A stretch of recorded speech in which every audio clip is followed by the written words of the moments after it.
What is happening, folks? Welcome to another episode, Unfiltered Bachelor. I'm your Unfiltered Bachelor, Blake Money, Blake Weather. How is everybody doing out in podcast land? It is April, and I feel like it was just January yesterday, and that bothers me. I just want to point that out. That bothers me. I don't know if it bothers everybody, but I do enjoy spring weather, so there's that. Let's get right into this episode. And I want to appreciate everybody who's tuned in, who's been tuning in, reaching out. Thank you, everybody. Thank you, all the fans. Thank you, all the friends.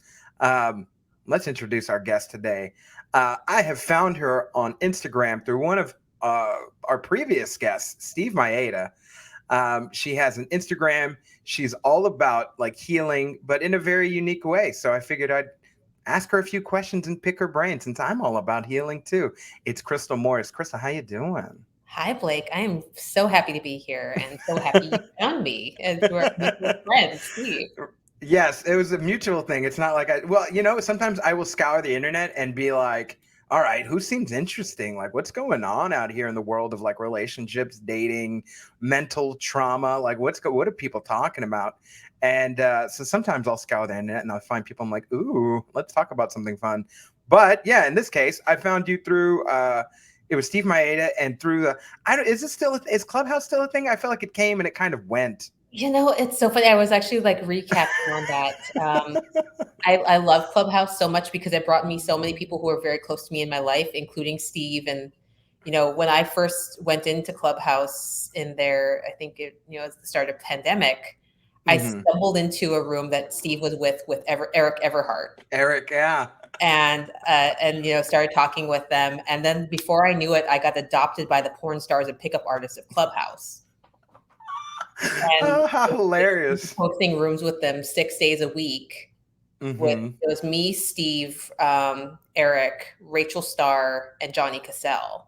Okay. And I was like, how did this become my life? And it was awesome. But yeah, I hate to say it, I'm sorry, androids, but once the androids came on, it kind of was a decline. I think all the really interesting people had to go back to their day jobs. So it was just a weird shift, but it was a beautiful snapshot of chaos. Yeah. In the pandemic. It's fantastic. Yeah. And then look at you now. Like, you've got your own little niche running around on Instagram. Crystal, how long have you, I think my first question is, how long have you been into the space of like, it just seems like healing, but like also like healing trauma. And then I'm going to add on that healing trauma with like interesting means. And it's like, it's medicine. It's not medicinal. Explain what exactly it is you do. Yeah. So, the evolution of it all, I think the best way for me to explain it is to also go back a little bit. So around 2016, I had my second divorce, completely blew up my life and lost my job, moved to Houston where I was working for a very big tech company. Okay. And that's when I really started my own quote unquote healing journey.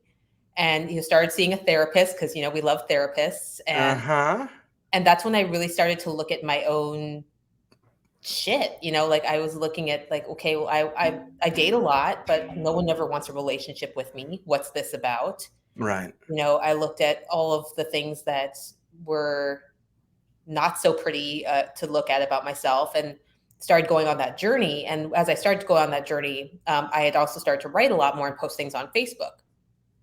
So I was not on IG at the time, yet. And the more I started writing, I started like really appealing to people who were going through divorce, and started doing relationship coaching for men who were actually going through divorces or starting to kind of get back into the dating world. So I got really good at creating bios. Nice. All right. Client bios for a lot of my guys. But you're like ghostwriting for like people, huh? I do. I'm like, no, don't say this. Let's use these photos. You look like a construction worker. Like, you look untrustworthy. Please don't post that picture. Yeah. Don't post photos of people with your friends who are better looking than you. That's not a good idea. So I was doing all that, and then eventually, found my way to Portland during the pandemic, and then Clubhouse happened, and I started working with people more in the relationship space, and then it evolved into like talking more about sex and relationships. and then found myself coaching corporate executives who were actually having affairs on their wives, Oh, wow. and like this like whole adultery, cheating, shame situation that Yeah. they were finding. And I started a podcast for a brief period around it because I was like wanting to share their stories, because I'm like, they have to know that they're not alone. Right. But with that, it was all anonymous and trying to speak to it. But I didn't feel like I could do it justice in its rightful place. And with that too was trying to coach them through their own shit. And as much as I wanted to like identify, like, hey, look, this is a pattern. You're not doing yourself any justice by staying in this relationship, even though you're miserable. Right. It was also them not wanting to make those necessary steps to make those changes. So eventually I said, you know what, I'm going to step away from this, and then found my way into the psychedelic world and my own healing journey.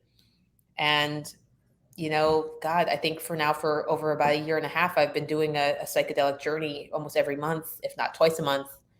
And the amount of that was like therapy in a bottle times, 100. I think Oh, the inner wounding, attachment styles, all the things that honestly, traditional talk therapy is much more on the superficial level. Like once you get to it with your therapist, time's up. The amount of healing I've had just through my own journeys with medicine has been mhm. so transformational. And that's what I'm bringing into the space now, which is working with people, either introducing them into microdosing or macrodosing, and helping my people.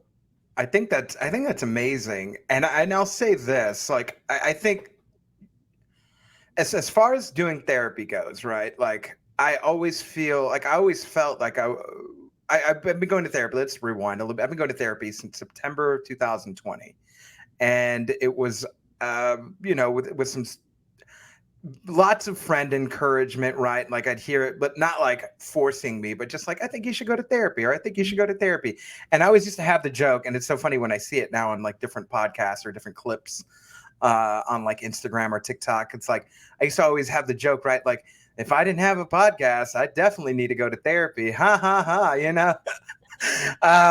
but everybody was just like, yeah, you should still go to therapy. But when I went to therapy, I went my first few times. I say my first 4 times. I went once. I went the next week. I went 2 weeks after, and another 2 weeks after that. So within the span of like 6 weeks, 2 months, whatever. Like I had gone to therapy 4 times, and I had found it to be just so astounding, like as far as like growing. I'm being like, oh, like we're pointing out patterns, and like, oh Mhm. my god, this is what. And I had been familiar with things like attachment styles and attachment theory, and I had talked about it on my podcast, but never in depth, like never like gone to the source. I more understood the concepts. I didn't know exactly how it applied to me. And doing therapy, for me, again, I was bringing up like I feel a little exception to the rule. I'm not saying this doesn't happen to people, but like in those first 4 like times that I went to therapy, it was just like growth times 100,000 million, because I have felt like I could open up to a stranger. I do that all the time on my podcast. I get very vulnerable. I'm okay with doing it in front of an audience. I'm okay with doing it in front of people. I'm okay with doing it with just complete strangers that I meet out in the world, and then having like these deep conversations to where they're like, yeah, I never told nobody this story, but da da da. I'm just like, yes, like I thrive off of that because it makes me feel good. I'm like, dude, I'm having a connection with somebody, and like I'm getting vulnerable with somebody. And then in speaking with people that go to therapy, like they'll go for years, and like I think to your point, right, it maybe remains superficial. Like we're not getting past the epidermis layer of like where like these core wounds are deep in the crevices of your muscles and your bones. I'm just using body as an analogy, but uh you know it I think people stay stuck in there, and they never really know how to get deeper. So it's interesting to hear just in the way that you describe psychedelics, when my only experience with it was hearing like somebody like Joe Rogan, which I think a lot of, I don't want to say just bro culture, but just like people who listen to podcasts very early on, and hearing Joe Rogan talk about DMT, and like having people come on to talk about ayahuasca experiences and stuff, and like how like healing it is like man, I went once and like I am looking at life in like a completely different way. I don't know why it just clicked and it made sense, but like some people have trouble, I think, verbalizing or being vulnerable with other people. That's not a secret, but I don't think it hit me as hard as it did just now to be like, oh, there's so much of an audience of people who they experience all of that vulnerability and all of that healing, but like internally. Maybe they can't get it out. Maybe they don't trust who they're speaking to get it out. But if they do it internally, their internal mind can configure and talk to itself and be like, hey, here's this problem. Hey, like here might be an answer. Here's this, this whole like wide world of like how we should maybe look at this problem to overcome it. And I think that's a beautiful thing. Yeah. Well, and I think to your point, I mean, I loved my therapist. Like I was very honest with her. I felt like I could be very comfortable. Where I have had some therapists where I felt like they would kind of like slut shame me if I talked about my dating habits or whatever it Right. was. But the biggest thing that I found with moving people or like psychedelics for myself was that I take pride in many ways, or I feel grateful that as a woman I have never had any like quote unquote sexual trauma. Like I haven't been raped or I haven't been abused. I grew up in a pretty normal household. Yeah, that's Definitely great. parents with avoidant attachment styles, and that whole thing. But Mm. um, you know, with all of it, I was like, oh, most people think like psychedelics needs to be used for like trauma work or like deeper healing, and for me, it was more of the underpinning layers of things that were keeping me from being fully open emotionally to either relationships or even with women. I hadn't realized how much I had really held a wound with the feminine in competition being in the corporate world until I sat with ayahuasca and was like, holy shit, like I'm with women who are just genuinely loving and caring and aren't going to attack me in this vulnerable state, and bawled my eyes out being around these like really lovely women. And now I can trust women in a way that I never could before. Right. That's great. That's super great. When was your first ayahuasca, or was ayahuasca your first psychedelic experience? So my first ever psychedelic experience was just at October 2020. I did DMT and then LSD the following Oh, weekend, and decided to quit my corporate job like upon that LSD. whoa! All right. So like literally took a flying leap, and things with my life kind of turned upside down in that few months. I lost someone really close to me to suicide, Mm, and was able to take bereavement, and just everything kind of fell into place for me to leave the corporate world. But I didn't really go back into psychedelics in a controlled setting until later on that November, when I sat with my first hero journey of mushrooms. And what does pretty all much that after mean? that, it was like the switch. It was like, yep, I'm going to do Wh- this every month. What does my first hero journey mean? What does all that mean? So generally, hero doses are going to be anywhere about 5-7 grams of mushrooms. Okay. So enough to kind of launch you into some deeper realms of space and Okay. feel Yeah. uncomfortable. And I'm Get so grateful for lifted. it. Okay. And my first ayahuasca journey was about 2 or 3 months after that. Oh, you felt it, and you're just like, I'm signed up for this. Let's go. Yeah, Let's go to the next limit. I've kind of been a type A person my whole life. So when I went in, I went in hard and deep. That's incredible. It I was like love my it. soul was like, "Hey, we signed you up for the AP program. Just strap on, strap on board, sister." Yeah, you got extra homework and all the Mhm. quizzes, and it's going to be great. You're Yeah, right. All let's right, hope your let's mind go. doesn't melt in the process. And if it does, it's fine. You'll take a break and then you'll come back. It'll Mhm. be fantastic. Man, all right. So you went balls deep into it. That's incredible. What was walk me through? Okay, so walk me through this. Like, what was it going from like something like DMT, which I've heard again. I have no experience with anything other than mushrooms as like a recreational drug. And the last time I think I did it was like 2015, Mhm. 14, like a while ago. It was fun. I didn't do a whole bunch to be like I'm, seeing hallucinations or anything. I would see some wobbles. I'd see some wobbles, see some like brightness of colors, but it wasn't anything beyond that, and it was just like at a party. So I don't have much experience with anything, but I have heard something like DMT. It's like 15, maybe even 20 minutes of like going deep. And then you come out on the other side and you're like, bro, I just saw the coding of the Matrix. What Yeah. is going on? I've seen the machine elves that Joe Rogan talks about. The elves. Yes. Yeah, Mm. because it's this like elf clown situation. I was like, I don't like this, but This sounds gnarly, bro. Okay, so what was it like to go from something like DMT? Were you just trying to experience different? I don't know. Did you know you were going for healing, and were you just trying to get out, be like, do I heal better from here? Do I feel better on this one rather than that one? What was it like to like yeah, experience all these great at question. first? DMT and LSD my first time were more just kind of experimental. Like I grew up with a family. Like my dad was a cop, my mom was a teacher. So Oh, even okay. though I So grew up in perfect, Hawaii, where perfect drug house. That's right. That's right. everyone smokes weed, like I didn't really fall on the weed train. Like I smoked a couple times, but it just made me hungry and paranoid, and never really got on board with Yes. that. And so I never went down the road of like harder drugs. And so the DMT and the LSD, it seemed like one of those things where it was presented to me, and I was like, okay, yeah, I feel like we're gonna do this.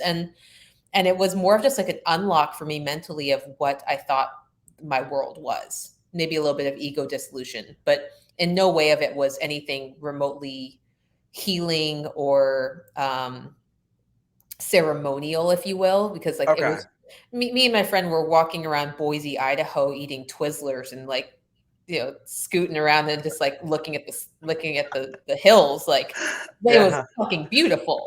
Good And old fashioned somewhere in that fun. moment, I Yeah. chose to quit my job. You're like, what better time? Let's do it. Yeah. Yeah, it all makes sense right now. Um, but with that, I think the mushrooms. I've always felt a deep connection to mushrooms, and and for me, like the healing of it, it just feels like it's very in your body. It kind of taps into some deeper levels of your psyche. You do get some visuals, but I feel like it's not as rough on the body as something like ayahuasca can be. Okay. Um, Ayahuasca can be a trip for sure because you purge, you do all the things, but it's definitely like doing a lot of medicine at one time, and you can have these very profound moments. And with that, I think it's just about people finding the right thing for them. Okay. And I know some people who like they've done one journey and they're like, I'm good. And I know other people who will do it on the regular, like myself. And I think it's for each their own. And I think the biggest thing is not trying to, or the biggest thing is finding that balance between going on your healing journey and not trying to continue to keep digging at the wound to seek for more healing, and finally accepting to a point where you're like, okay, I think I'm at a good place. And now it's just more exploratory, or how can I expand versus constantly trying to heal something that may not need to be healed. Man. All right. Yeah. That's a great way to think about it, right? It's like only so much to a point. And like, how do you know? I think that now that raised a lot. It's like, how do you know I'm at the point of where I'm at the point? But I guess I'm like, again, I'm trying to talk all this out loud to try and like be like, okay, if a person were to do this, like, how do they know to be like, all right, like this is enough. Like, I know what I need to know. What was that point like for you? I guess. I mean, I think for me, it's always come back to how do I feel within love for myself and how do I feel in love Mm. in relationships? Oh, okay. And like what's keeping me from like what feel would make myself the happiest. And so I'll ask the medicine that, or there's been times where I haven't gone in with a question and be like, I sat one time with mushrooms, and all of a sudden I felt the energy of my mother, and I was like, oh shit, I'm healing all the ancestral feminine wounds on my mother's side for 17 generations back right now. Like I did not sign up for this, but clearly I did. Um, Here I am with my AP work, right? Yeah. Right, exactly. And so there's certain things that you can't predict that'll happen with it. But I think, if you have an intention around trying to heal a wound with a parent, or maybe a loss, or, whatever it is, usually that will help. And I think from there, it's just kind of opening up yourself to be like, okay, what am I not seeing? What do I need to know right now? And that's been some of the most beautiful exploration for me is, feeling into what am I unaware of? Like my last mushroom journey, I had been talking to my friend's boyfriend, and I was telling him how I was struggling to find solid community here in Austin. And literally in my mushroom journey, the mushrooms are like, silly girl, you're not finding community in Austin because that's not your community. You need to move to San Diego. Oh. And now in 2 months, I'm moving to San Diego. Like, there's some people like, Man. you don't need to listen to the medicine all the time. I'm like, yeah, I do. Yeah, like, yeah, sure. Yeah, I'm gonna do it. Nothing I'll, permanent.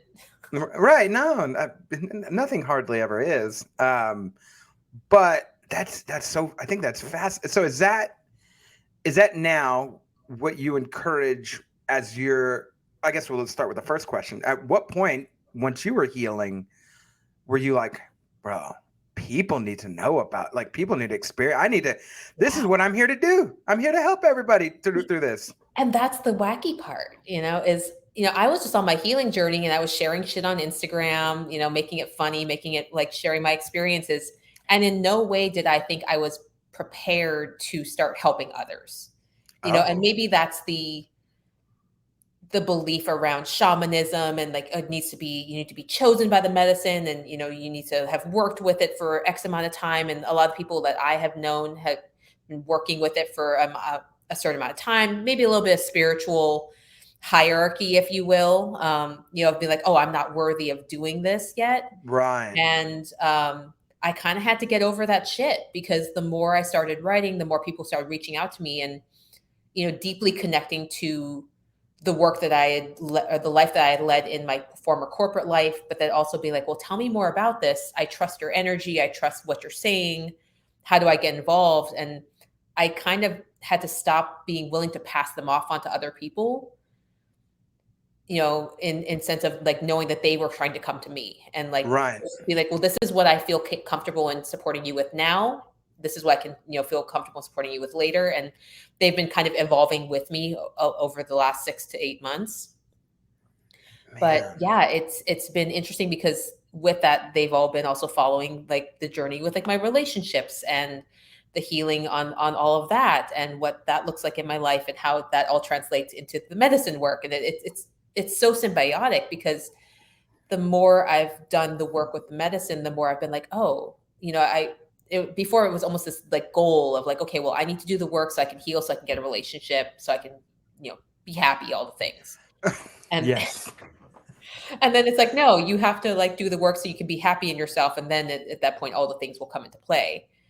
And I don't think enough people get that, right? Like, it's, and it, we live in such a world where like it's like it reminds me of like a roadway, and we live in such a world that like all of the roads are designed to be narrow in this sense of like, no, you find happiness with yourself and you can do it, and they're more expanded on like this other road of like, no, you need to go and like do this thing will make you happy, and this being with somebody is going to make you, and like, you know what, owning the shoes and owning the car, that's going to make you happy, right? Like, it's so full of like distractions and conditional items that are like these conditional, I like, these will bring you happiness, and it's like, bro, no, when you snap out of that and you realize like, I don't need like any of that to Mhm. make me, I think the day that I realized that, it just felt like I like got, neoed out of the matrix, and I was just like, where am I, bro? Like, where's Morpheus? Like, Yeah. what is going on? um but I don't think enough people get that, and there's so much, again, that is put in the way to distract you from anybody from thinking that way or feeling that way. But when you get there, it's such a place of like, I'm trying to think of, I know a good way to put it. It's like, everybody talks about like, just go with the flow.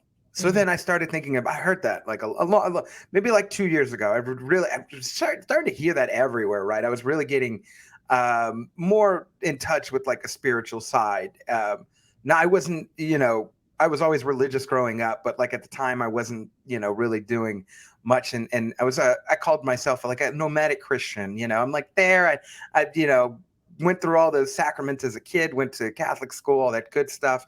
But at this point, like I wasn't really going, wasn't really going to church or anything. But I was being in like just a lot of things that were coming to me that I was attracting were very much like about letting go and about going with the flow. So I started thinking about that one day and I'm like, go with the flow. So maybe life is like a river. Let's put it like that. Life is like a river. And I started thinking about the ways in which you go down a river. And I've talked about this. It's been such a long time since I brought this point up. It reminded me of going in a river and being in, if you've ever floated a river in like a tube, Yeah. like floating a river. Yeah, yeah. You're floating the river on the Guadalupe, and you got your friends, and like you got your beers, and everybody's hanging out, and you're just floating the river, and it's great. And at certain points, you hit rapids, and I was thinking about it, and I'm like, so if life is just the flow, and we're all meant to be where we're meant to be, and we really don't have any control over this flow, like, well, then why is there pain? Like, why do we? What is going on there? And then I was meditating a lot at this point. So I went very like, I wasn't like Buddhist I was just meditating, but I had this like idea of like, okay, what if we're on this river and there's a lot of rapids coming. And the reason that we're causing ourselves pain is because like we're hanging on to say like a rope that's like hanging from a tree. There's lots of them out there, or a big branch. Like we're hanging on to it so hard that we're causing ourselves to like, I'm like, my hand really hurts from hanging on to this so hard. Like it's cutting, the rope's cutting in, or the branch is cutting in. I'm bleeding. Like, why am I bleeding? Like, just river, stop pushing me this way. But if I just let go, I wouldn't be in any pain. And then I was just like, oh, you just sort of have to detach yourself.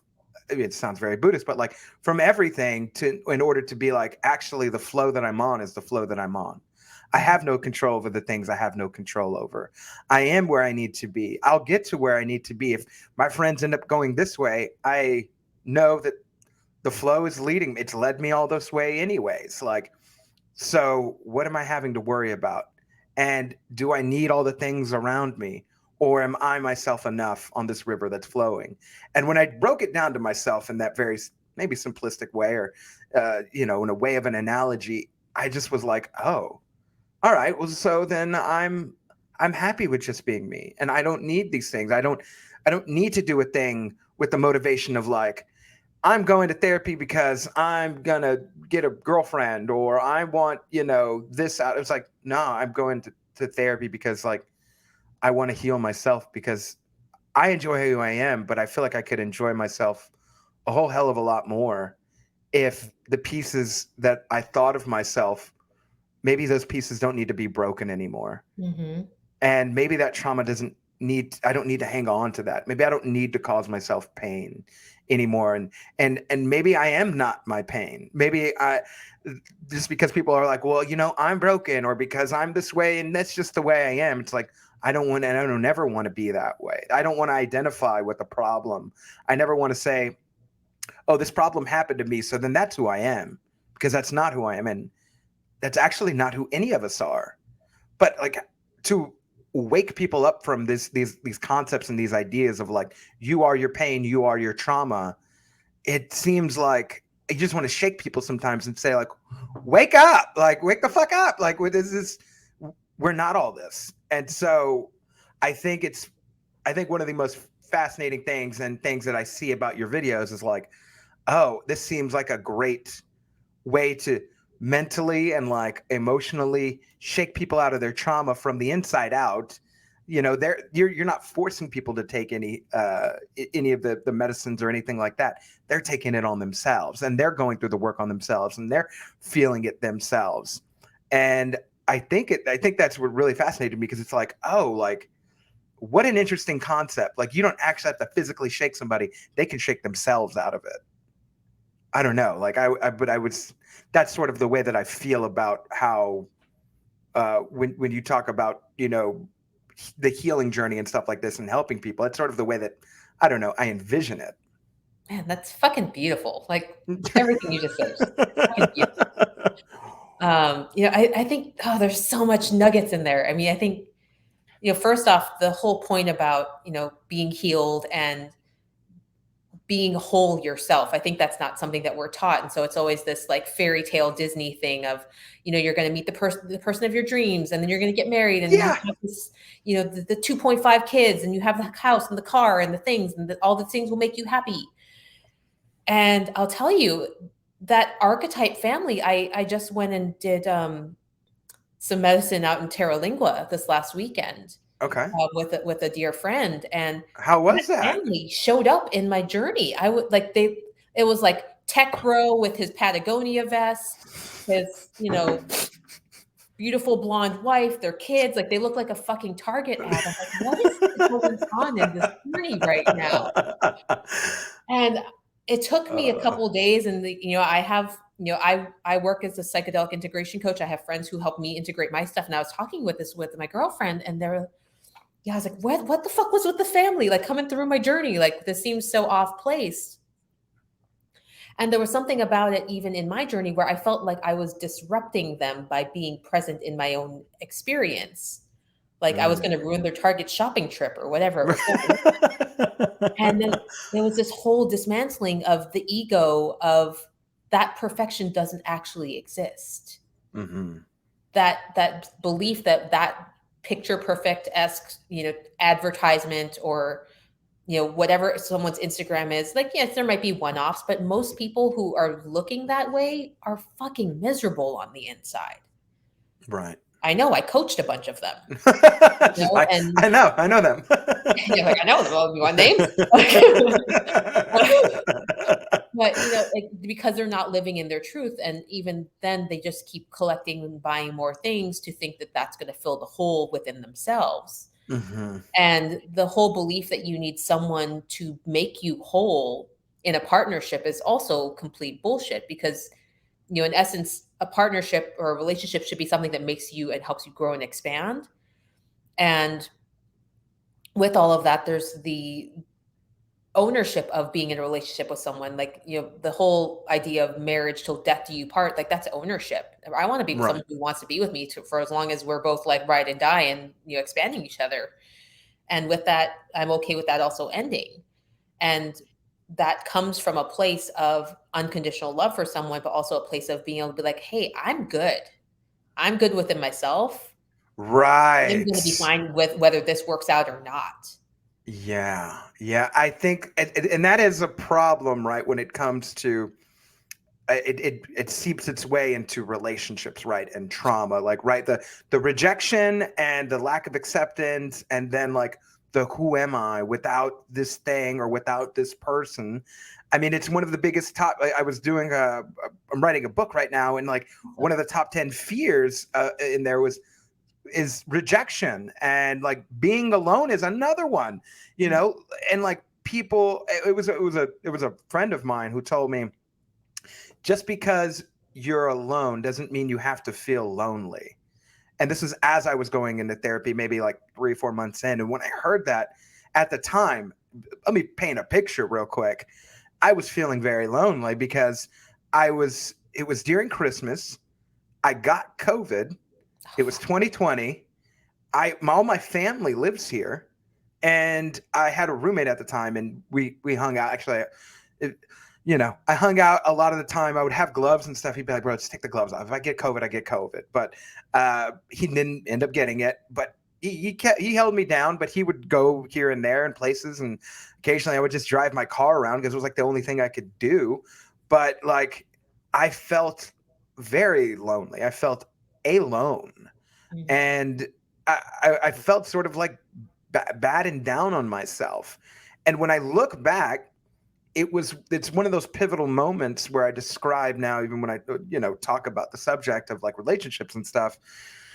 People are not okay with being alone because they don't know who they are, one, and then two, a lot of the time, right? Or another problem is they're not okay with those broken pieces of themselves. I described it as like a house to somebody. I was talking with maybe my buddy George Katz. I was describing it as like a house, and if your house is in shambles, like, right, like, you're not going to like to come home to that house. Mm-hmm. But if you're in, there's a mental, right, emotional house. But if your mental emotional house is it's done up, and like you're like, I just did the mental backyard, and like we got new tile, and like, you know, like you're keeping everything firm, steady, clean, structured. You're gonna love to come home, even if it's, you know, you're like, things on the outside are not great, but you know what, every time I come home, I like who I am, and who I am is pretty badass. I'm pretty awesome. And not enough people, I think, feel that way about themselves. They need the things. And then when they're like, I was forced to spend time with yourself, you're like, I don't like this person. Like, where's other people? Like, let me go hang out with them. Yeah, let me go But I, distract myself and drink with them so that I don't have to look at my feelings. And yeah, to let me your go do point about that. this house, I mean, you know, the house, even if it's beautiful and immaculate on the inside and pristine and looks amazing, if the foundation I was talking about the foundation. is Yes. is crumbling and broken and, poorly, poured, it doesn't Right. matter. It's all going to crumble down. You got a Ferrari with all the lights on the inside, kind of doesn't matter, bro. Like,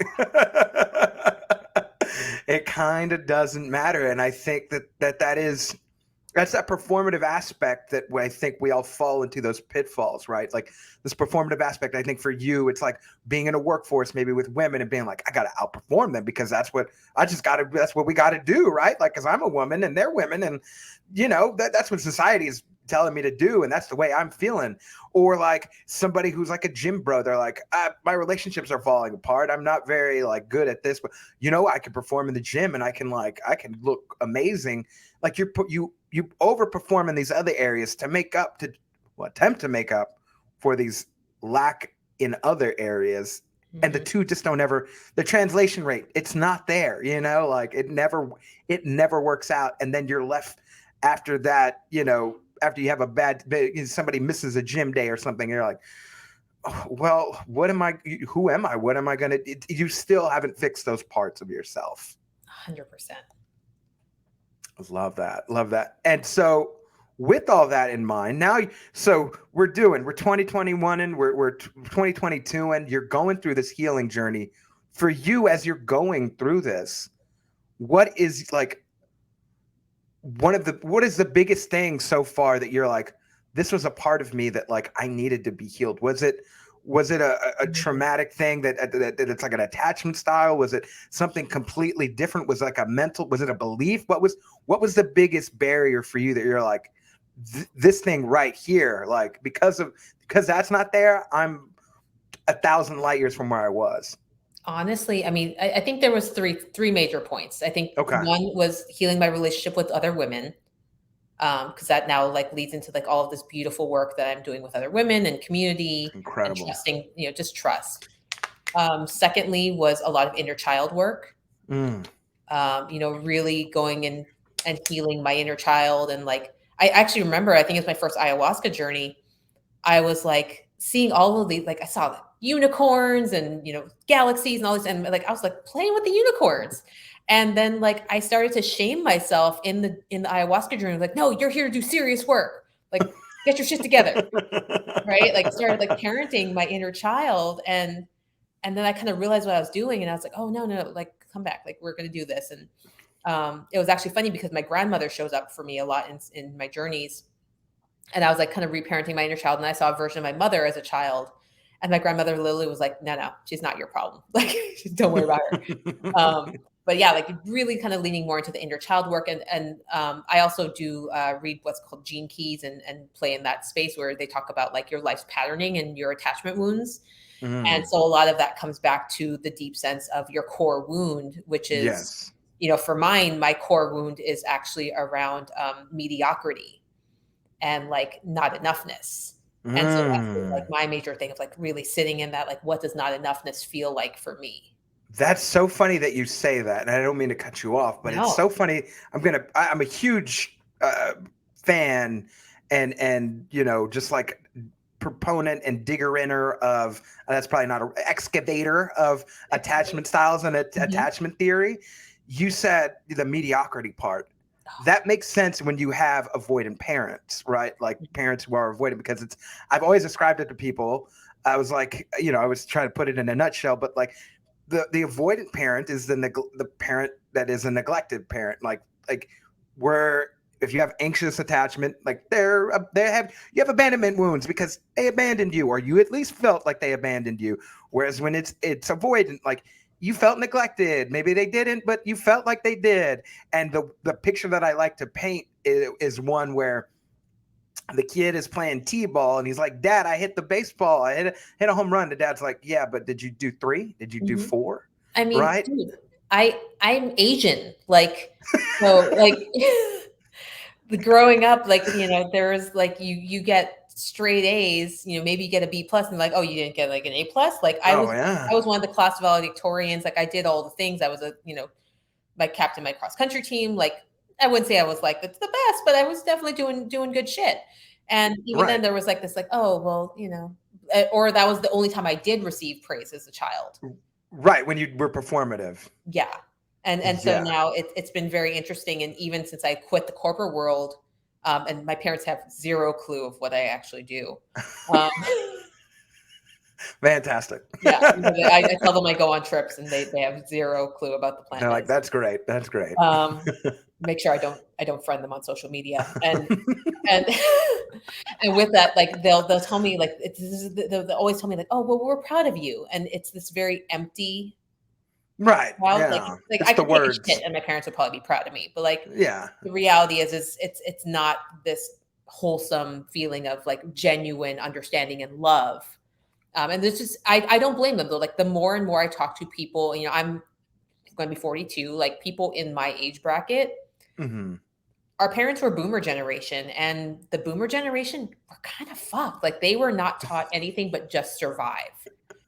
And they were the kings and queens of sweep it under the rug, turn your head the other way. We're just going to ignore it and bury our feelings, like next to the dead body in the back.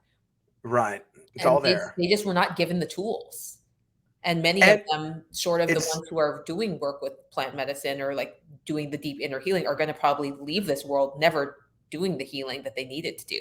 Like that was their karma in this life.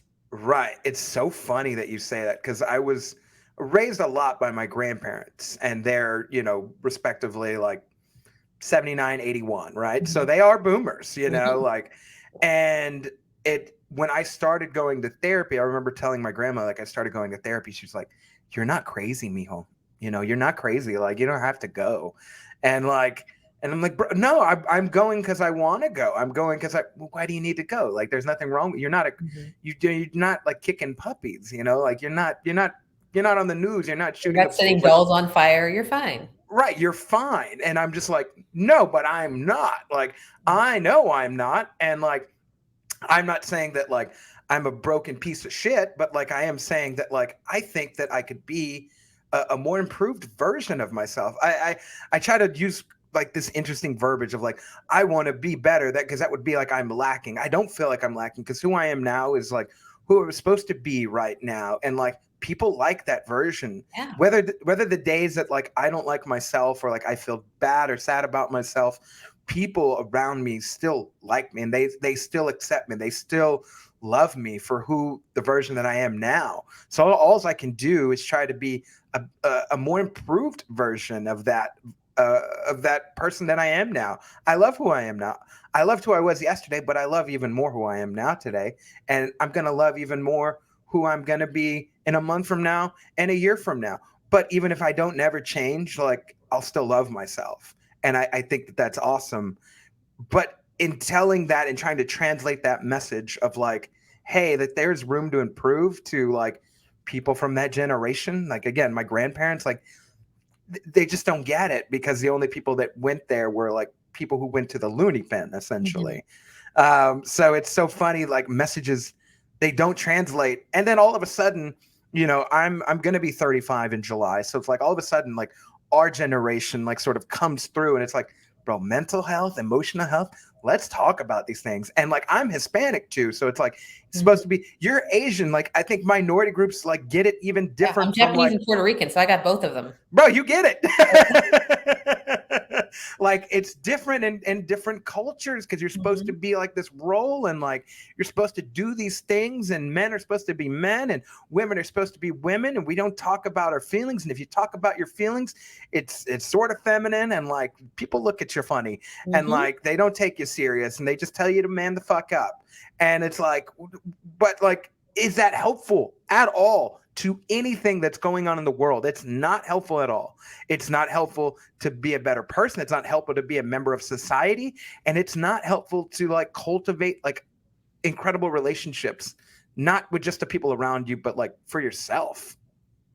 And I think going back to what you said earlier, because it was just such a poignant topic that I wanted to bring back around was not becoming your trauma and Yeah. like not making that your label. Because I think so many people like I my heart goes out to people who have had like very unfortunate things in their lives, whether it's been like death, rape, whatever it is. But when that becomes your trauma and then you don't move past that, then you lose that opportunity for that to become part of your story in a way that is more beautiful and helping people who are similar.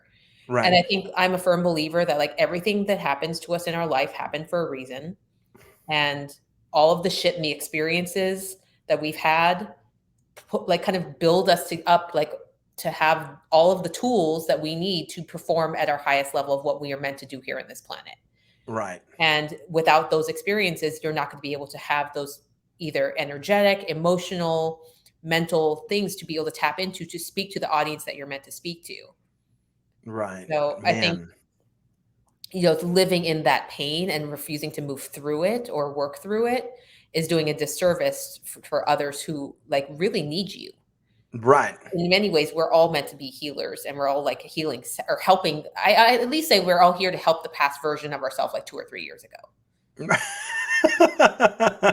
Facts at the minimum, right? Like, I yeah, there's man, there's so much to unpack from there because I always think of this example. I have this example, and I think this would be a good analogy. I always just have this example of like everybody has that friend named Frank. I always just use the term Frank, but like everybody has a dude Frank, Mhm. and Frank. When Frank gets angry, when Frank drinks, Frank gets angry, and that's just Frank though. But Frank is Frank, and Frank's been like that since high school, man. Typical Frank, We always have to, get him out of a troubled situation, whatever. And he never changes. But it's like, no, Frank can change. And we should have a conversation with Frank about, hey, bro, why are you so angry? Like, what's on your mind, Bubby? Like, we got some things to unpack, and it's okay to unpack them, Yeah. like we don't have to live in that. We don't have to be that. And like, I really love that you pointed out too, like people going through trauma or been through traumatic experience. And I think a lot of the time we think of traumatic experiences like we always think of extremes and we never think of like it's I always paint this picture of like trauma is trauma, but not all trauma has the same impact, right? Like a Mhm. person who is a 6-year-old kid who gets a spanking and thinks unfairly that he shouldn't have gotten that spanking. He goes through the same traumatic process in his brain. The chemicals fire off the same that a 6-year-old kid who saw his friend get shot Yeah. and So die. capital T and lower T trauma. Yeah, yeah, yeah. But like you did go through a trauma. You went through a traumatic experience, but like it's like a bomb, right? Like throwing a grenade, throwing a firecracker. That's okay. It's an explosion, but like C4, like a nuclear warhead, like this is much more. They're both are all explosions, but like some need more cleanup and more time than others. And so no matter what people are going through, I think people often they identify with their trauma because it's like this is who I am. So this is my identity, right? I'm in this identity cocoon and this is who I am and this is who I'm going to be. When the opposing force of that, one of the more I think that I think what you do is an opposing force to that to try and encourage people to break out of the trauma cocoon. I think another great thing is like why do even support groups exist? Well, it's because the people that are maybe didn't go through to a T what you went through, but something similar. There's somebody out there that wants to like, hey, like I went through this too, you went through this too. Like, let's talk about. They want to help you heal. They want to help you unpack. Mhm. And I think there's so many ways to do it. Uh, but people like to just like live in the Well, little it cocoon comes of back to trauma. feeling safe, right? Like we all Yes. want to feel safe in our bodies. And as we've had these traumas over the years, we've slowly packed on layers and layers of armor around ourselves, around our hearts, around our, emotions to be able to feel safe. And, I think that's what working with psychedelics helped me, was like kind of slowly peeling away those layers of feeling like I needed to have this like fucking knight suit of armor on me. And I'm sure if like you were to take a Karen, for instance, like, if we have Karen, we have Frank. If you Uh-huh. were to take a Karen and really sit her down and like give her some mushrooms, like I'm sure that there would be some like really troubled, lonely little girl in there who didn't feel heard and whose parents were probably absent and daddy issues for sure. but Facts. but like I'm sure like that comes from a wound that like that's why she's acting out in this lifetime, in Hmm. this way. But it also comes back to the idea that like I've seen this quote and I can't remember who said it, but it was like some people don't want to do the work, some just want a more beautiful life. So some of them want the image of doing, what it might look like of like, oh, I'm perfect, I'm healed, but they don't want to actually do the work. Yeah, it's so funny. Again, I don't know if I shared this episode with you, but my buddy George Katz, again, another guy, incredibly, I met through Steve Maeda through his community. Um, he used to be in the dating relationship coaching space. Now he's more of like a life coach out in Australia. Shout outs to George if you're listening. But he had that same sort of thought, like of like people don't want to, they always like, people hire me and they just want to get to the end, and we're just like, we got to do some work, right? Like, and I feel that same way too when I talk with people about therapy. People go to therapy 3 or 4 times and they're like, it doesn't work, and it's just like, Mhm. but have you, I look at therapy and I'm sure that like this equation could even be made to the psychedelics, right? Like uh, the work is maybe not, well, now that I'm thinking about it, but you'll see where I'm going. uh Therapy is like working out with a personal trainer, right? Mhm. Like, but if that's the only time you're going to work out is with a personal trainer, and you're only going once a month, once every other month maybe, like, and then you come back and the trainer's like, all right man, so like how's the workouts been? You're like, oh no, I haven't been the last time I worked out was with you. And they're like, bro, like I showed you a whole bunch of workouts. That way we could move on to something more, or we could add more weights on. Now we gotta go back to the thing. The work is done in the in between. But I know this firsthand. You got to read the books. You got to do the workbooks. You got to, again, not everybody's journey is the same. I'm just saying what mine was. It includes work, and this was the work that I had to do. Watch the videos, have the conversations, be vulnerable, be open, be loving, love yourself, be forgiving, be all the things, talk with the family, right? Like all the things. You do the work in the in between, and you'll find that, like, oh my God, like that's where a lot of the growth will come from. Therapy is a great tool, just in the same way an electronic, tape measure is a great tool. It makes things a lot easier and it makes things a lot go by a lot more faster. But if you don't have it, like there are other methods to build the house, Mhm. but you still have to put in the work. You don't just get to the end when you start the journey. It's all about the journey, and so that's why I was like, well, maybe it's not the same with psychedelics because maybe you figure out a lot of the shit. But I So don't know. the thing about it, and it is a pretty spot on analogy, but I think the biggest difference that I would kind of relate to an analogy as well is both therapy and psychedelics are very much like climbing a mountain. You Okay, know, yeah. therapy, you're just kind of taking the long way, you're going around and round, but it's very safe, it's very controlled. It's just going to take a little bit longer. Where psychedelics, it's you're either going to go up the steep side, you may end up, if you're doing ayahuasca, you may be like summiting with no ropes and no like no backup. Like it's a lot more.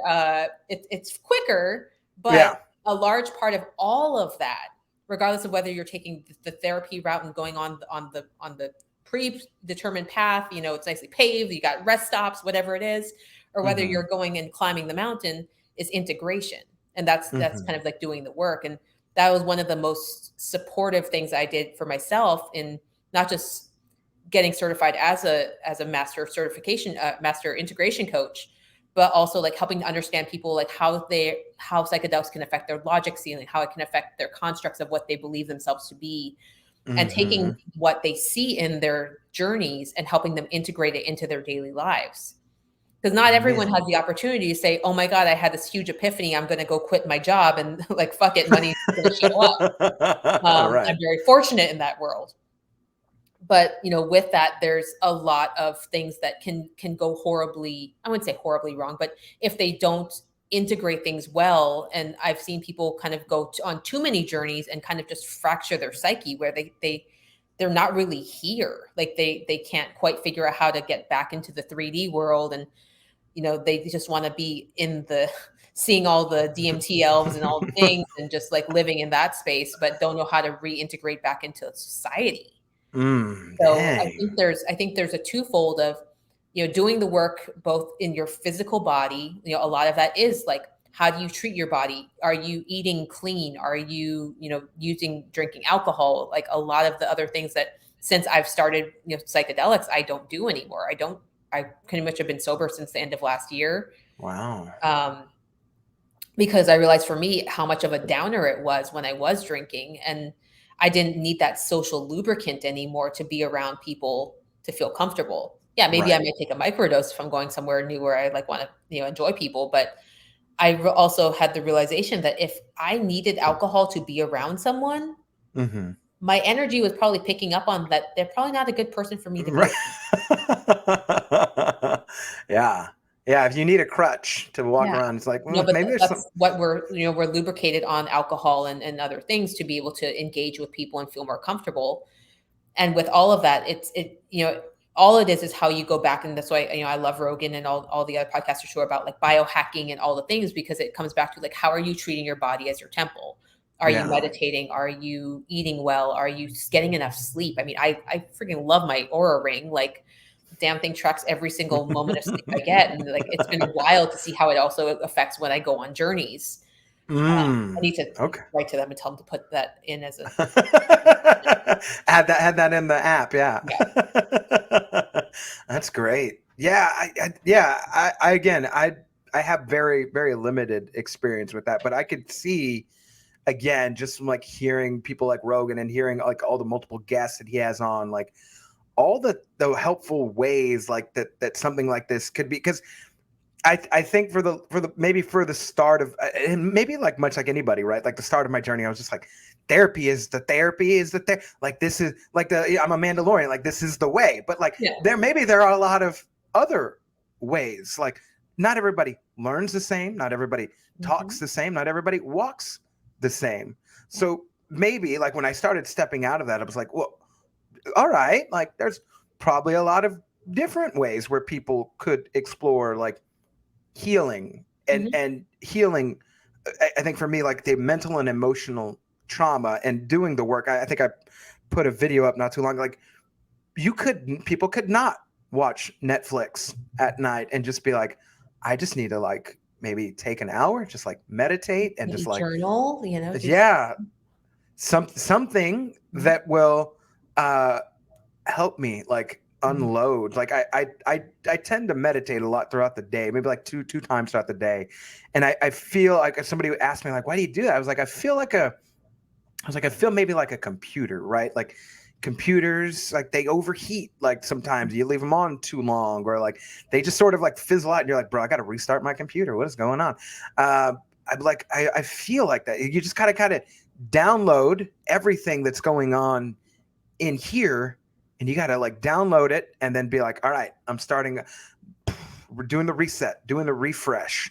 And you don't need a lot of time. I mean, maybe throughout the day, I'll take like 20-minute like breaks where I'm just sort of like, I'll put on some like frequency music, you know, and just sort of like, I'm not asleep, but I'm definitely like breathing and like, you know, slower heart rate. Like I can feel it. And so, but like people could do that. People could journal. People could, you know, I don't know, like whatever the 1,100 ways there are to like sort of unload and decompress. That's the word I was But looking it for. all goes back to Decompress. what we're saying is most people are uncomfortable in the quiet by themselves. Right. right? And, and I agree. Like, I honestly, I don't think psychedelics are for everyone. Not everyone should use it. It is not meant for everyone. Like, there are people like, with different, if they're on medications or certain things, and it's not a catch-all, like one hit pill. But like when I first kind of started my journey, like, I didn't think I was going to be a quote unquote spiritual person. Like, I was like, no, like that's a little too woo for me. Like, you're not going to catch me playing crystal sound bowls, and Right. house, you'll see how many crystals I have. Um, but like I started learning, like I became a breathwork facilitator first, Oh and wow. then kind of like found my way, like, and had freaking amazing moments doing 40 minutes of breath work and crying and releasing things from that, and then learned to become a Reiki master. So there's all these different modalities and things that, now that everyone's like doing breath work and then cold plunge and then all these other things. So like, Right. well, All the things. All the all things. the things. Yeah. But yeah, I agree. It's just taking moments of quiet and solitude and being able to really be comfortable in sitting with yourself and asking yourself questions of contemplation that most people Yeah. don't want to do. Like, I'll just turn on Netflix. Right. It's easier to distract me, distract some time, like burning time. And then like you think about time and like I think so many people say they're like, oh, you could be here today, gone tomorrow, and it's like, but do you believe it? Like, are you living like you believe that? Because Hmm. like, I don't know, and like I'm guilty. I think we all are, but like some people probably take it to another level where it's like, I don't know if you how much you believe. Like you're not. There's so much more good that could happen if like a person just does I think the terminology is like the inner work or shadow work, right? Like Hmm. that, and that's what it is. It's like those deep crevices that are uncomfortable to like sort of navigate. And I think some people like they don't have the language to do it. They don't have the tools to do it.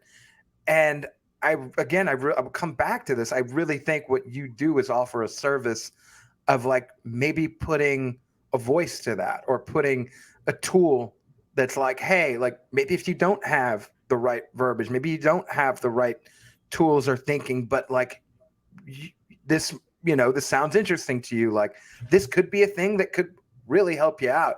And Hmm. like, again, I think it's easier said than done. Like, how many people have like families or like they're like, hey, I don't know if I could take the time and make the time to take away from them or and some people do and they still are probably able to do it. Like I don't think that anyone should be like, hey, like can't do it. That's a big barrier. But I think people are at different places in their lives. But if this is something that like um could be for them, like I definitely want to like highlight that point. And that I think again, I think it's fascinating seeing some of your Instagram videos. These are really simple ideas. You're just like, hey, if you do this, maybe don't do this. Maybe if you're gonna go on a like you said, you're gonna go on a what are they called trips? What are they called? What is the right Trips, term? journeys. Yeah. Journey. If you're going on a journey, right? Like maybe eat clean, don't have alcohol, and like what was the other one? Like brush your teeth. I don't Yeah. know what the third one was, but like, Always like brushing teeth, but yeah. yeah, so I brush your teeth, like do that.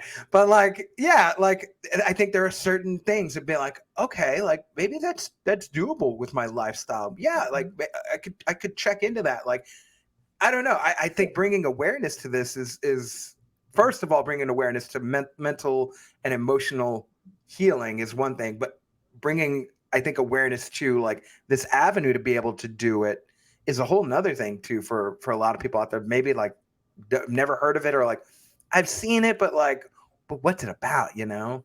Well, thank you, first of all. And I think it's been both sides. I mean, I've had clients who I work with on the microdosing side who are like mothers, and they don't want to like the other moms to know, and then they have this like they don't want to have it affect their kids. I've had another client who's a corporate attorney who has a teenage son, and he didn't want to like go balls deep into doing these crazy journeys without knowing how it's Right. going to affect him. So some people need to start off a little bit slower, and with that, it's also had profound impacts on their relationships. So like, as my one female client who maybe had some depression, like as her husband started seeing how she was like improving, then he was like, oh, maybe now this might be something I might be interested in. Right. Yeah.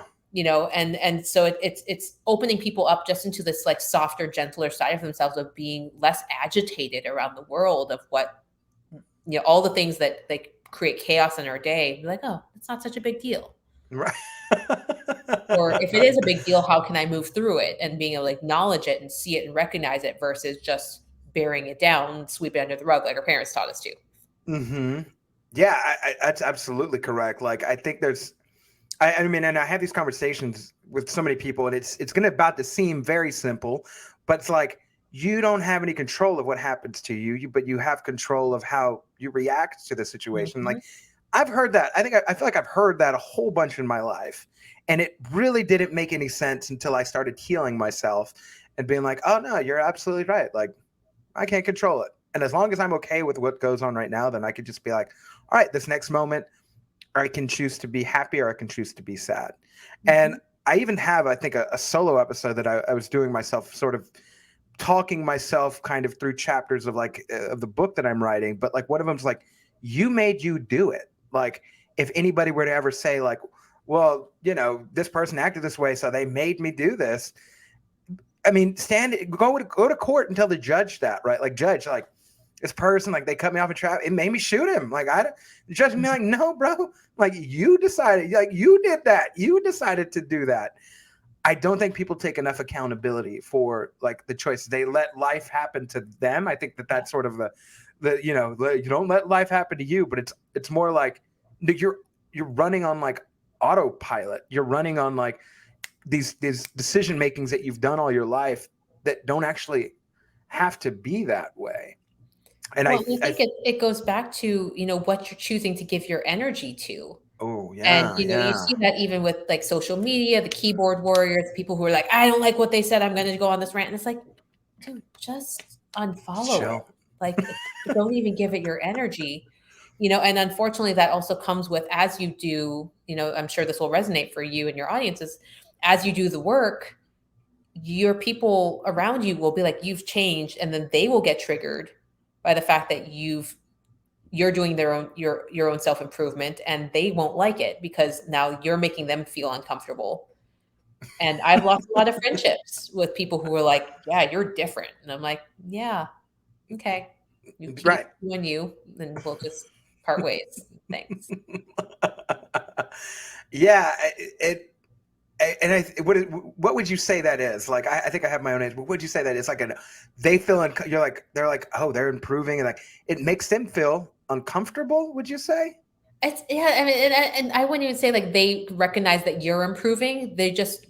You're not probably falling into the same trauma and the same addictive habits that maybe made like the bonding mechanisms that originally created that friendship. So whether it was going out and drinking every Friday night till you pass out, or talking shit about people, in a very toxic way, like whatever it was that bonded you to that person, as you start to do your own healing and you're like, oh, I don't really feel like that resonates with me anymore. I don't feel like I want to give that to my energy, or I don't want to have a hangover every Sunday. Right. Yeah, I think it changes the way that they view you, because then you're them impacting their fun, or the way that they choose to handle their life. Man, yeah, you just start making different decisions at that point. Hmm. And yeah, that is interesting. Yeah, people are like, but no, that's not you. They're like, but you're like, actually, no, this is me. This is just me making different decisions. I will say too, like, often, I mean, I can think of an instance where that happened, where like recognizing where people, I think, bring their insecurities onto you in such a way. Like, one of the ones I can think of that impacted, partial. I wouldn't say like made the friendship not go great, but it's just like it was one of the pivotal points where I was like, I called somebody out for guilt tripping. Mm. They would guilt trip, and I remember it's like waking up one day, be like, "You're not going to guilt trip me into. If I'm not going to do it, I'm not going to do it." Like, and you can't bring up like this fact. Don't guilt trip me. I know that's probably what your family did, and like I know that's probably what you're used to, and how you're used to getting your way, or how they're used to getting their way with you. But that's not going to impact our friendship. Like, I'm not going to do it, and I'm not going to do it, and like it's going to be fine. Like, you'll have a good day, and I'll have a good day. But like I remember feeling on one side, and as I as I learn more about mental and emotional health, I realize that healing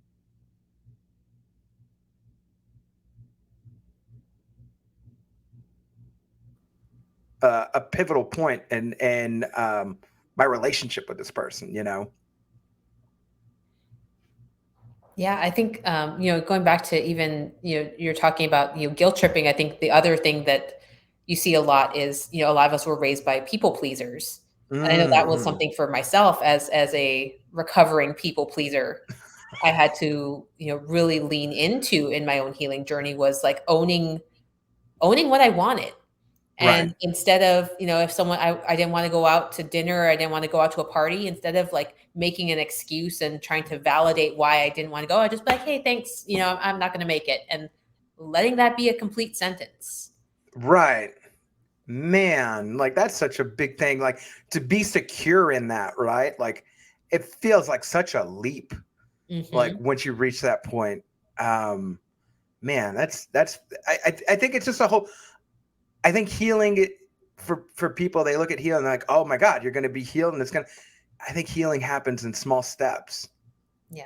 and it's small steps like that that you notice, and then people begin to notice, and then they're like, then it gets to that point of like, oh, you're different. Like what you been sipping there? You've been sipping 100%. some Gatorade? What you been, what's going on over there?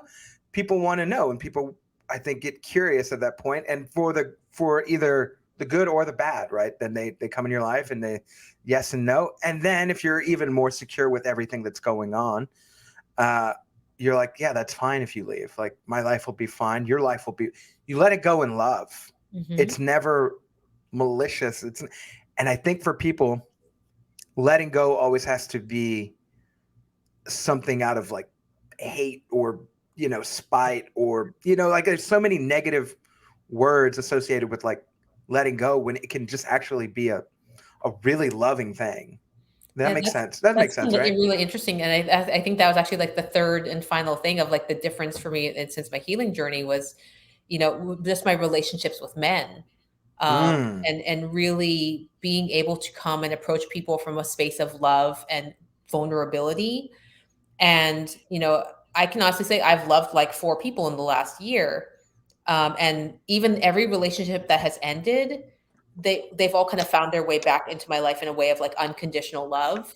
Hmm. And and I actually, it might have sounded narcissistic, but I literally was telling them, I was like, I have a things I'm looking for in a partner, and every person so far has been a little bit closer than the last. So while I hope it's you, if it's not you, I know that it's going to be someone better. And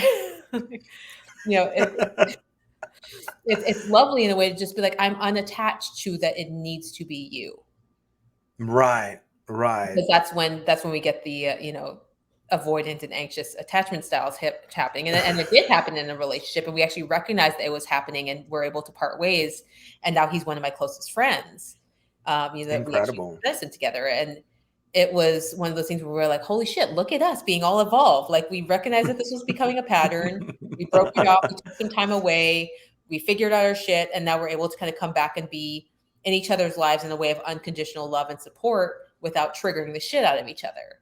Right. Yeah. That's what it is. Like, but I think so many people and I think this is a good place to sort of round out Mhm, as we get on this is like that is a pain point of so many people. And I'll say it's like not letting go. mhm. It again to go back to my analogy of being on the flow, like you're causing yourself pain by not letting go of that rope or the tree branch and just going down the river, uh, going with the flow. People who don't let go, right? It's like causes so much unnecessary drama. Not trauma, can cause trauma, but dramatics, right? By not letting go and just being like, I trust what's going to happen next. I trust my life and I trust what's going to happen with this person's life. They seem like they're a great person. I know I'm a great person and like I trust what's going to happen and whatever happens it's going to happen and like I don't have to hate them to let this go. And so many people don't. And it causes so much like, and I think we've maybe in life, I think we've all I never want to paint it as a picture of like, I recognize these things and I've never gone through. No, I have gone through these things, right? Of like being a bit more dramatic than I needed to, or that the situation needed at the time. And it causes more stress, more, anguish, more pain, more hurt than even needed to be there in the first place. If you just let go sort of in love and in peace, how let's end here. Like, how would you help somebody, or if that's what somebody was looking for, like how would you encourage somebody to get to that spot, even using, going through a journey, using the medicines that you like, how would you encourage somebody to get to that spot? To get to a place of unconditional love. Mm-hmm. Oh, I mean, we got another 3 hours. I mean, I think, first and foremost, I think it's always going to come back to love for yourself, Mm, and love that. not making other people your story. I think other people are characters in our story, and every person that comes into your life is part of a lesson that you're meant to learn or to teach you something. Nice. But Yeah. with all of that, there comes the trueness and knowing that you are whole, and that while we're still here to learn and have lessons, part of the journey is truly just being present in your life and appreciating the people around you, the people that you love, and calling in people that you want to love. And when you're able to do that from a place without attachment of what that needs to look like, then you get to a really beautiful place of being able to feel very calm and peaceful, Mm-hmm. and also being able to let go of things with that flow so that you can just enjoy what you're here to do and here to be. Man, learning, I think, yeah, it all goes back to like, once you accept and love yourself, like it makes the rest of the process so much easier. So much easier. This only takes like 30 plus years. No big deal. I mean, you got 30 years, like what, if people have watched enough Netflix, like they could do it. Like they could, you know what I mean? Like they spend enough time watching Hulu's and Amazon's, like they could do it for sure. I'm sure there's a YouTuber out there who's got a whole tutorial on it. Absolutely, absolutely. Well, Crystal, it's been a pleasure. Absolutely, absolute pleasure having you on. And again, as somebody who's just like followed your videos and sort of seen like I think all the good work that you're trying to do to just like help people. I think it's, for me, it's like, I'm like, oh, this is awesome. I got, Instagram friend on here. So again, thank you for coming on to take the time to just like talk with me and bullshit with me and like help people. I think give them an alternative to be like, hey, like you guys want to heal, like here might be a thing for you. So if you wouldn't mind, just take over my show real quick and give any final thoughts and just like let people know where they could find you, reach out to you, anything like that. Sure. So right now I am on IG at I am Crystal Morris, Morris. Website is the same, iamcrystalmorris.com. And yeah, pretty much just, I do the TikTok and the other things, but those are my two main platforms. So that's all that matters. Love it, love it. Well, yeah, everybody go follow Crystal, and if any bit of this spoke to you, and this is something that you think you want to pursue, just please feel free to reach out to her. Check out her videos beforehand, and then reach out to her if you have any questions. She's super awesome. Everybody, I want to thank y'all for tuning in to this episode. Yeah, we're all on a healing journey together. Mhm. So yeah, if you're going through something or whatever, we hope that this helped out, and if not, like tune into one of the other episodes and see if something speaks to you. We're all going through it, and we're all going through it together. And if you're on Instagram and you're looking for Crystal Morris, go ahead and feel free to follow me, Money Blakeweather, Facebook, Instagram, Twitter, Snapchat. You can follow the podcast there, Unfiltered Bachelor, Facebook, Instagram, Twitter, or you can find it on your favorite podcast app, anywhere podcasts are. That's where the show is. So iHeartRadio, Spotify, all the podcast places. We're everywhere. Again, Crystal, thank you so much for for coming on. It's been Thank you so just much, Blake. It's been an tremendous. absolute pleasure. Absolutely. Hopefully we could have you on again after you get settled in with your move in San Diego, and like see what else is going on in your life and see what else you've been learning. Awesome. Everybody out there, thank y'all so much for tuning in. Morning, evening, afternoon, whatever time you listen to this. I do appreciate you. And until the next time I see you, peace.